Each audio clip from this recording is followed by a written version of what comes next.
न्याय संगत से मैं प्रणीत पाराशर। बहुचर्चित एवं नवीनतम मामलों की श्रृंखला में आज हम माननीय त्रिपुरा उच्च न्यायालय द्वारा दिनांक 20 जुलाई 2020 को दिए गए एक निर्णय पर बात करेंगे। केस का नाम है आलमीन मियां वर्सेस त्रिपुरा राज्य।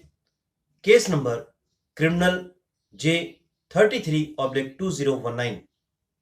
इस मामले में अपनी पत्नी पर एसिड फेंकने के लिए एक व्यक्ति की सजा माननीय उच्च न्यायालय ने इसलिए कम कर दी कि उसकी पत्नी ने वैवाहिक घर में वापस जाने के लिए बार-बार अभियुक्त के कहने पर भी इनकार कर दिया, जिससे वह काफी हताश हो गया और न्यायालय ने उसकी हताशता को सजा कम करने का एक कारक मानते हुए अभियुक्त की सजा को कम कर दिया।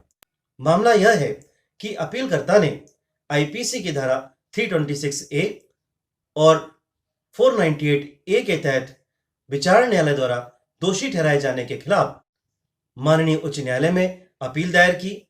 इस मामले में उसे विचारण न्यायालय द्वारा उम्र कैद की सजा सुनाई गई थी, जो कि धारा 326 के अंतर्गत अधिकतम सजा है। हाईकोर्ट ने अपील पर सुनवाई करते हुए कहा कि अपीलकर्ता पीड़िता से अर्थात अपनी पत्नी से मिलने के लिए कई बार उसके पिता के घर गया और उसे वापस अपने वैवाहिक घर में लाने की कोशिश भी की, किंतु पत्नी ने हर बार इनकार कर दिया।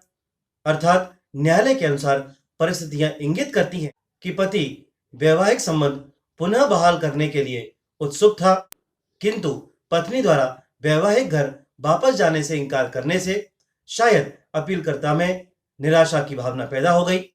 कोर्ट ने कहा कि हम अपीलकर्ता द्वारा किए गए अपराध के लिए उसे दी जाने वाली सजा की आनुपातिकता के बारे में निर्णय लेते समय इस मिटिगेटिंग या सजा कम करने वाली परिस्थितियों को नजरअंदाज नहीं कर सकते हैं। कोर्ट ने कहा कि सुप्रीम कोर्ट द्वारा निर्धारित विभिन्न फैसलों के आधार पर अपराध और सजा के बीच आनुपातिकता बनाए रखना आवश्यक है। कोर्ट ने इस मामले में यह भी कहा, विचारण न्यायालय ने यद्यपि वैधानिक सीमा के भीतर सजा देने के संबंध में व्यापक विवेक का इस्तेमाल किया है, किंतु सजा के संबंध में कोई संरचित दिशा निर्देश नहीं दिया है। इस मामले में आईपीसी की लगाई गई एक अन्य धारा 498 के संबंध में माननीय उच्च न्यायालय ने कहा कि आईपीसी की धारा 498A के तहत सजा के मामले में कोर्ट ने माना कि अभियोजन क्रूरता के आरोप को स्थापित नहीं कर पाया है। न्यायालय ने पाया कि पीड़िता और उसके माता-पिता के सामान्य बयानों के अलावा आईपीसी की धारा 498A के आरोपों के समर्थन में कोई भी अन्य सबूत अभियोजन द्वारा पेश नहीं किए गए हैं। कोर्ट के अनुसार जो बयान दिए गए वे सुसंगत एवं प्रेरक नहीं थे और वास्तव में उनमें कई विसंगतियां पाई गईं, जिसके चलते उनके शादी के कुछ महीनों के बाद ही उनके संबंध में अलगाव पैदा हो गया। लेकिन यह सबूत आईपीसी की धारा 498A के आरोप लगाने के लिए पर्याप्त नहीं है। कोर्ट ने यह भी कहा कि वैवाहिक क्रूरता पत्नी के वैवाहिक घर के आसपास या उसकी चारदीवारी के भीतर होती है।